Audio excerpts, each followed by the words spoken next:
25 मई को Vapi town police station में एक मामला दर्ज कराया जाता है, जिसमें बताया जाता है कि हॉर्नेट जो बाइक रहती है 160R जो चोरी हो जाती है और चोरी के बाद किसी गैरेज वाले को बेची जाती है, जो शायद उस गाड़ी की कटिंग वगैरह करते हैं, और उस गाड़ी की कीमत बताई जाती है 20,000 रुपए। लेकिन ट्विस्ट कब आता है उस मामले में, अब जानते हैं इस पूरे वीडियो में विस्तार से। नमस्कार मित्रों, आप देख रहे हैं सालासन न्यूज और मैं हूं विनय प्रजापति। एक व्यक्ति को उस बाइक चोरी में उठाया जाता है जिसको पोलू सिंह कहकर लोग बुलाते हैं। पुलिस जब उस व्यक्ति को उठाती है तो उससे पूछताछ की जाती है कि बाइक कहाँ बेची हो। व्यक्ति बताता होगा जहां पे उसने बाइक बेची होगी। जो गैरेज वाला होता है, पुलिस टीम उसको उठाकर लेकर आती है पुलिस स्टेशन में। शाम लगभग 4:30 से 5 बजे उस व्यक्ति को वापी टाउन पुलिस स्टेशन में उठाकर लाया जाता है और उसके बाद पूरी रात उसको पुलिस स्टेशन में रखा जाता है। शायद रात में 1-2 बार उसके साथ मारपीट भी की जाती है और रात में ही 50,000 रुपए की मांग की जाती है। और उनके दोस्त कहीं ना कहीं से पैसे इकट्ठे करके इधर उधर से पुलिस को 50,000 रुपए भी देते हैं। अब डायरेक्ट ये पुलिस के हाथ में पैसा जाता है, वहां पे कोई दलाल मौजूद रहता है, ये एक जांच का विषय है। क्योंकि बताया गया कि शायद कोई दलाल मौजूद रहता है, और इससे पहले भी हमने वीडियो में जैसे बताया कि जब आप पुलिस स्टेशनों में जाओगे तो एक दलाल वहां पर मौजूद ही रहता है जो आपको इन सब मामलों में ये सेटिंग करवाता है।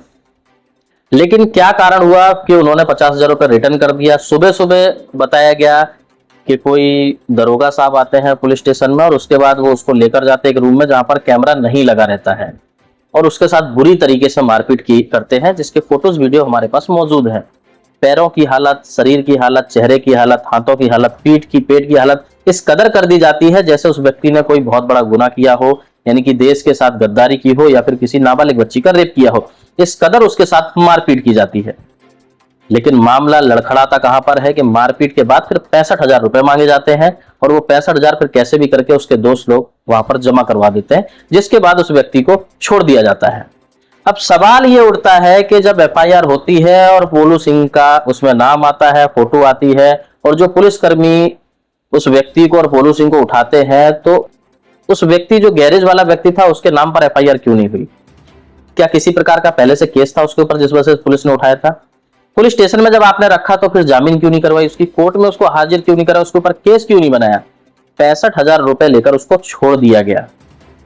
ये पूरा बहुत ही गंभीर मामला है, जांच का विषय है और कहीं ना कहीं वापी टाउन पुलिस स्टेशन इस तरीके का पूरा आक्षेप लग रहा है। और इस पूरी कार्यप्रणाली में जो पुलिस टीम की कार्रवाई रही, इस मामले में खुलासा वापी टाउन पुलिस निरीक्षक केबी झाला के निर्देश में PSI RD Patil, ASI Pradeep Singh, head constable Rituraj Singh, constable Bhavani Singh Mori, Kripal Singh Chauhan और अल्पेश कुमार सहित सर्विलान की टीम ने संयुक्त रूप से किया। ये जो एफआईआर कॉपी होती है इसमें इस तरीके का ये नाम दिया जाता है कि इन किन लोगों के अंडर में ये मामला था। अब ये जांच का विषय सबसे ज्यादा तब बन जाता है जब पुलिस स्टेशन के ऊपर और इन लोगों के ऊपर ये आरोप लगता है कि इन लोगों ने उस व्यक्ति को रखा वहां पर, यानी कि एक तरीके से अगर देखने जाएं तो ये हो गया किडनैपिंग का मामला। आपने एक व्यक्ति को उठाया, बिना किसी लिखा पढ़ी के उसको अपने पास पुलिस स्टेशन में रखा, उसके बाद बिना केस बनाए उससे 65,000 रुपए लिए और पूरी तरीके से उसके साथ मारपीट की और उसके बाद उसको छोड़ दिया गया। व्यक्ति काफी डरा हुआ था, लेकिन अब इस वक्त थोड़ा सा उसका हाल सही है और अब ऐसा सुनने में आ रहा है कि व्यक्ति अब कोर्ट का दरवाजा खटखटाएगा और इस तरीके के पुलिस वालों के ऊपर कार्रवाई करवाएगा, जो कहीं ना कहीं समाज के लिए भी बहुत जरूरी है।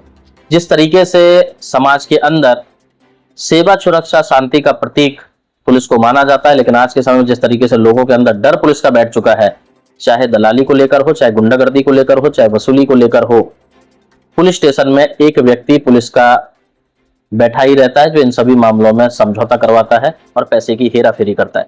वहां पर वीडियो जरूर मौजूद होंगे क्योंकि कैमरे लगे हुए हैं। तो 24 तारीख से लेकर 25 तारीख का वो फोटोज वीडियो हम वहां पे मांगने की भी कोशिश करेंगे। जब नहीं मिलेगा तो आरटीआई मारी जाएगी या फिर वकील के थ्रू वो चीज मांगी जाएगी, यानी कि कोर्ट के थ्रू। लेकिन ऐसे ना जाने कितने और मामले होंगे, क्योंकि अभी हाल ही में वापी 4 रस्ते का एक मामला आया था कि जहां पर डुप्लीकेट मोबाइल एसेसरीज बनाई जा रही थी। उस मामले में भी पुलिस ने 25-25 हजार रुपए लिए हैं। अब सोचने और समझने वाली बात यह है कि जब कोई व्यक्ति गलत काम कर रहा है तो पुलिस स्टेशन बना है उसको दंड देने के लिए, लेकिन आप गलत काम कितने भी करते रहो, दंड की जगह आप पैसे भरो और घर पे जाओ, दोबारा दंड करो।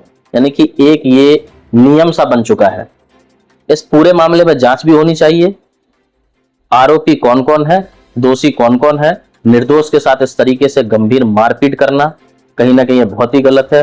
वर्दी का नाम खराब करना, सरकार का नाम खराब करना, देश का नाम खराब करना, और वैसे भी पूरे देश भर में जिस तरीके से वर्दी अपने आप को शर्मसार करती जा रही है, किसी से छुपा हुआ नहीं है। ये पूरा मामला एक एक कड़ी इसकी जांच होनी चाहिए और जो जो दोषी हो उन सभी पर कार्रवाई भी होनी चाहिए। अब हम बात करने की कोशिश करेंगे Vapi town police station pi और इन सभी जो जो इस एफआईआर में मौजूद हैं, यानी कि जिन लोगों ने इस पूरे मामले को सुलझाया है, हॉर्नेट बाइक 160R को, सभी से बात करने की कोशिश करेंगे कि आखिरकार ये पूरा मामला है क्या, इस तरीके के आरोप आप लोगों के ऊपर लग रहे हैं।